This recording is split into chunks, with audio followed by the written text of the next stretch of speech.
As paz, meus irmãos. Espero que esteja tudo bem com vocês aí, tá? Vou já pedindo desculpa que eu tô ainda um pouco gripado, uma conversa um pouco anasalada, além do normal, né? Mas hoje nós vamos dar continuidade à nossa leitura. E lembrando, sem aquela pressa para poder Deus ter que falar comigo, mas aprender as Escrituras, tirar aprendizados e crescer no Senhor, tá bom? Nós estamos aqui hoje lendo o capítulo de número 4, tá? Nós lemos a história da mulher samaritana. Eu tive muitos retornos aí, graças a Deus. As pessoas agradecendo pelo aprendizado, pela reflexão, tá bom? Lembrando que talvez eu não ensine nada, tá? Apenas vamos refletir, tá? Tentar ser sinceros nas escrituras e refletir no que ela diz, tá? Talvez eu não consiga ensinar nada no contexto histórico, cultural, tá? Eu teria que parar aqui, pesquisar no computador ou em algum outro livro. Eu estou apenas fazendo uma leitura devocional, fazendo uma leitura guiada, tá? Então vamos lá. Jesus, nesse momento, ele está em Samaria, você vai se lembrar. Ele está conversando com a mulher samaritana, ele está perto ou próximo ou assentado em um poço, o poço que Jacó deixou, né, em Sicar, e ele fala para a mulher e no final ele termina dizendo, olha, ela fala assim, olha, quando o Messias, eu sei que o Messias chamado Cristo está para vir, quando ele vier, explicará tudo para nós. Então, eles também, os samaritanos, e lembrem-se, samaritanos também eram israelitas, tá? Eles não eram judeus, eles eram israelitas, tá bom? Eles eram israelitas. Judeus eram de Judá, tá? Judá, Benjamim, tá? Nem sei, são os judeus, quem era ali da tribo de Benjamim, ficou naquela região sul, também poderiam ser chamados sim, de judeu, tá? Por causa da sua região principal ali ser Judéia, beleza? Mas veja bem, aqui Jesus fala, então Jesus declarou, eu sou o Messias, eu que estou falando com você, beleza? O que acontece? Naquele momento, os seus discípulos voltaram. Lembra que os discípulos saíram para comprar alguma coisa para comer? Agora eles voltam e ficam surpresos ao encontrar conversando com a mulher. Então eles ficam surpresos, espantados, tá? Por quê? Porque ele encontrou Jesus conversando com uma mulher. Aqui você consegue entender também um pouco do contexto cultural, tá vendo? O preconceito não, mas a cultura não permitia, por exemplo, que um homem estivesse conversando a sós, por exemplo, com uma mulher, ou publicamente com uma mulher. Isso não era comum. E Jesus vem agora e está conversando com essa mulher, tá? Isso aqui mostra surpresa, tá? Por parte dos discípulos. E aqui mostra que Jesus, então, ele acaba quebrando mais um preconceito, tá bom? Não quer dizer que você, homem, deve estar por aí a sós conversando com mulheres, tá? Mas também não quer dizer que você não deva pregar quando necessário, tá bom? Então Jesus aqui está pregando para salvar essa mulher. Lembra, ele disse, olha, é necessário que eu passe por Samaria. Mas ninguém teve coragem de perguntar, ou ninguém perguntou que quer saber, ou por que está conversando com ela. Ninguém perguntou para Jesus esse motivo. Ficaram espantados, tá? Então, a mulher, ela deixou seu cântaro, a mulher. Então, deixando o seu cântaro, a mulher voltou à cidade e disse ao povo. Então, essa mulher agora, ela simplesmente foi para buscar água, jogou a água fora, não pegou água, desistiu da água e foi para a cidade dizer ao povo o que tinha acontecido. Ela agora, de tanta alegria, ela passa então a anunciar o Salvador, tá bom? Bom, o que nós podemos tirar de aprendizado aqui nesse pequeno trecho? Essa mulher, de tanta alegria, ela volta para a cidade para poder anunciar o Salvador. O que ela diz para as pessoas? Venham ver um homem que me disse tudo o que tenho feito. Será que ele não é o Cristo? Então aqui ela está perguntando. Então saíram da cidade e foram para onde ele estava. Então todo mundo agora vai lá para o poço encontrar com Jesus. Mas veja, ela deixa aqui uma curiosidade. Lembra que eu falei para vocês? Você gera nas pessoas uma certa necessidade, uma curiosidade. Será que não é ele o Cristo? Ou seja, essas pessoas, podemos dizer que elas eram pessoas de fé? Sim, pessoas de fé. Mesmo que no caso da mulher samaritana, não obediente. Você concorda comigo? Porque ela teve 5 maridos e o que ela tinha agora não era dela. Ela era adúltera, certo? Mas, nesse caso, ela esperava, porque ela diz que, olha, eu sei que o Messias chamado Cristo está para vir, tá vendo? Então, a fé deles, a cultura deles pregavam o Messias. E aqui, essa mulher fala, gente, será que não é ele o Cristo? Gera neles, então, uma curiosidade. Quando você tiver, então, essa presteza, habilidade, essa força de vontade de, com alegria, anunciar para as pessoas que encontrou o Cristo e anunciar para elas com alegria, tanta alegria, e elas perceberem que realmente você está falando algo muito verdadeiro, você vai gerar nessas pessoas uma curiosidade. E essas pessoas, elas se prontificaram, saíram da cidade e foram para onde ele estava. Ou seja, deram um voto de oportunidade para aquela mulher. Ela tinha crédito? Era uma pessoa que tinha crédito para poder chamar as pessoas? Não. Mas ela faz uma pergunta: será que não é ele o Cristo? Ou seja, essas pessoas também esperavam o Cristo Salvador. Quantas pessoas à nossa volta pode estar nesse momento esperando o Salvador, a salvação, a solução ou de uma resposta de Deus? Então você pode ser essa pessoa. Enquanto isso, os discípulos insistiam com ele. Com ele quem? Com Jesus. Mestre, come alguma coisa? Mas ele lhe disse: tenho algo para comer que vocês não conhecem. Opa! Logo, então os seus discípulos disseram uns aos outros: será que alguém trouxe comida? Então Jesus está falando de uma comida espiritual e eles estão falando aqui do alimento físico, tá? Até aí eles não sabiam, tá? Porque ele falou: já tem uma comida que vocês não sabem, tá? Então disse Jesus: a minha comida é fazer a vontade daquele que me enviou e concluir a sua obra. Então isso, irmãos, Jesus ele fala não uma, não duas, não 3 vezes, ele faz isso algumas vezes, que a vontade, o alimento dele é fazer a vontade do Pai, daquele que o enviou, tá? A satisfação de Jesus estava em obedecer e fazer a vontade daquele que o enviou e fazer a sua obra. Lembra quando ele conversa, por exemplo, com Satanás da tentação naquele deserto? Ele fala assim, olha, transforma, o Satanás fala assim, o diabo, né? Transforma essa pedra em pão. E ele diz, nem só de pão viverá o homem, mas de toda palavra que sai da boca de Deus.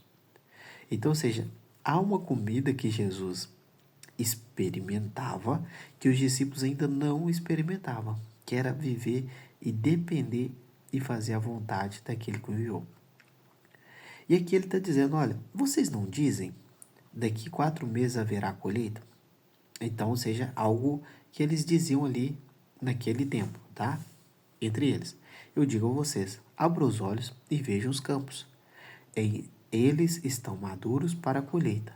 Deixa eu subir aqui. Aquele que colhe já recebe seu salário e come o fruto. Vamos lá? Aquele que colhe já recebe o seu salário e colhe fruto para a vida eterna, de forma que se alegram juntos os que semeiam e o que colhe. Olha que forte. No reino de Deus, uma coisa que nós precisamos entender que o nosso trabalho basicamente às vezes você pode ser aquela pessoa que esteja colhendo o trabalho de alguém, talvez você seja a pessoa que esteja semeando para que alguém colha, tá? Nem sempre, você vai ser a pessoa que vai plantar e que vai colher. Você precisa ter essa paz no seu coração para que você não se perca e seja uma pessoa frustrada. Jesus está falando, olha, uns vai plantar e outros vai colher, tá? Paulo fala sobre isso também. Um é quem planta, outro é quem rega, mas Deus é que dá o crescimento, tá? Isso então é meio que um ditado daquela época ou uma realidade da vida, tá? Talvez você plante, você se esforce, mas quem vai colher, por exemplo, é seus filhos, tá bom? Vou te dar um exemplo.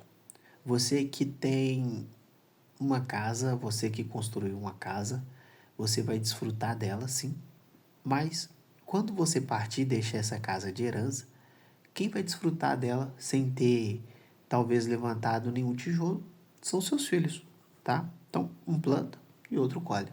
É uma lei natural da vida, tá? Então, quanto à semeadura no reino de Deus, você vai plantar, vai evangelizar, por exemplo, e pode ser que outra pessoa colha. Necessariamente, talvez a pessoa que você evangeliza não vai para a sua igreja, mas vá para outra igreja. E talvez uma pessoa que foi evangelizada por uma outra igreja vá para a sua igreja, tá? Assim é o verdadeiro ditado. Ele diz, um semeia e o outro colhe. É verdadeiro esse ditado. Eu os enviei para colherem o que vocês não cultivaram.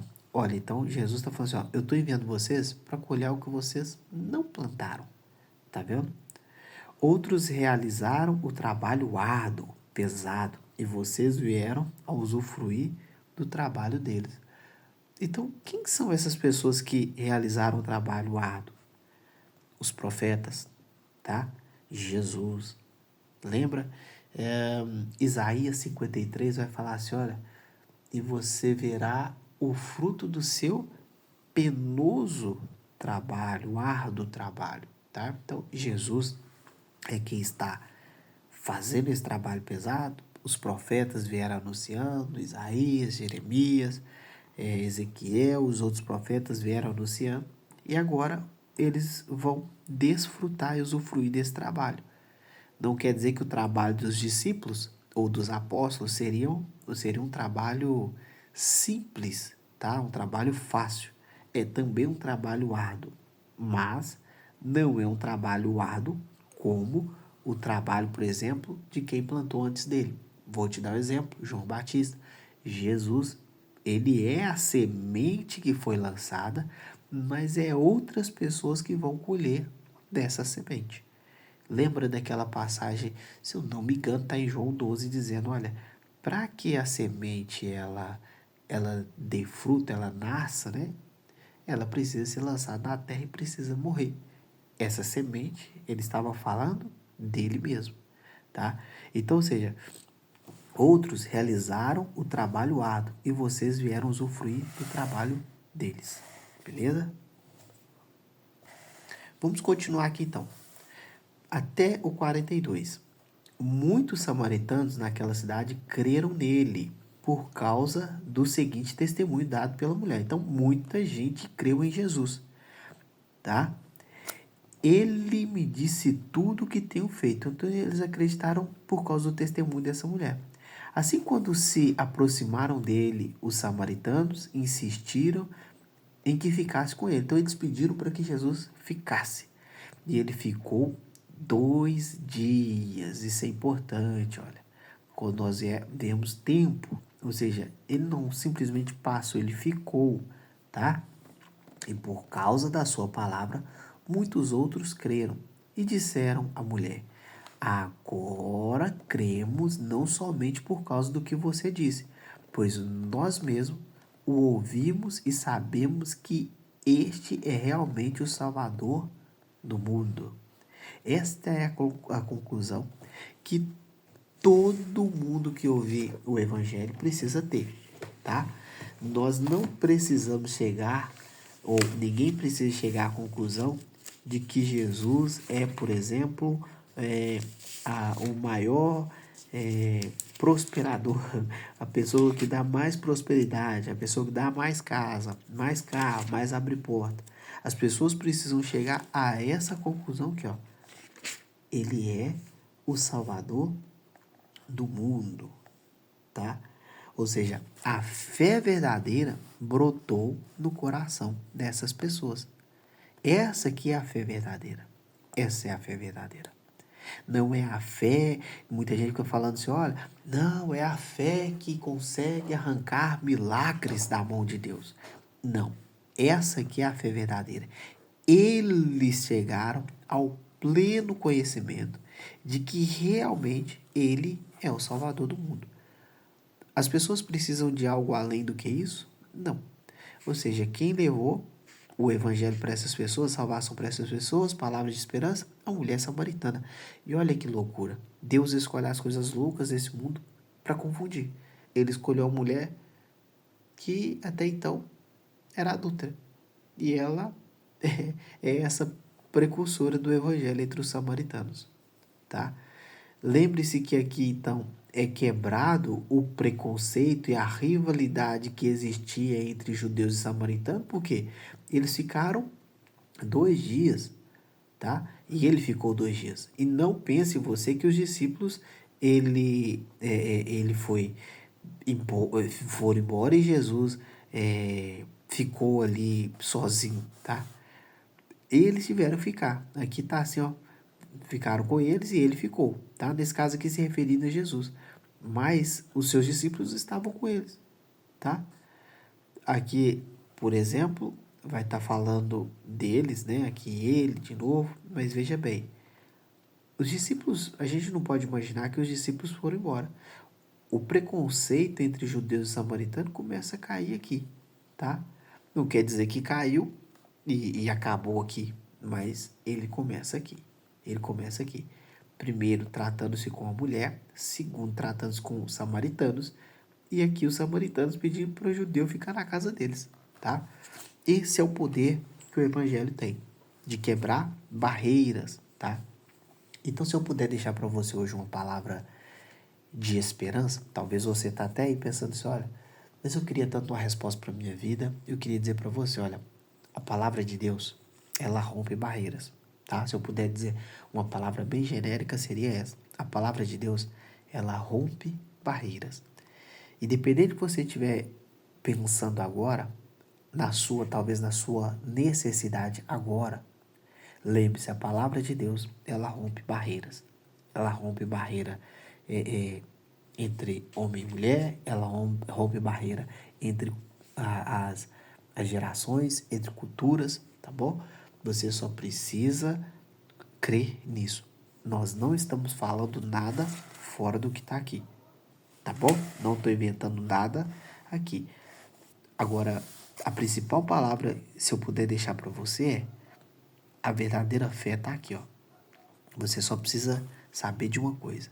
Jesus, ele é o Salvador do mundo. Só isso. Se você tiver convicção disso, as demais coisas serão acrescentadas. Buscar primeiro o reino de Deus e a sua justiça, e as demais coisas vos serão acrescentadas. Tá bom? Deus abençoe sua vida. Até a próxima. Tchau, tchau.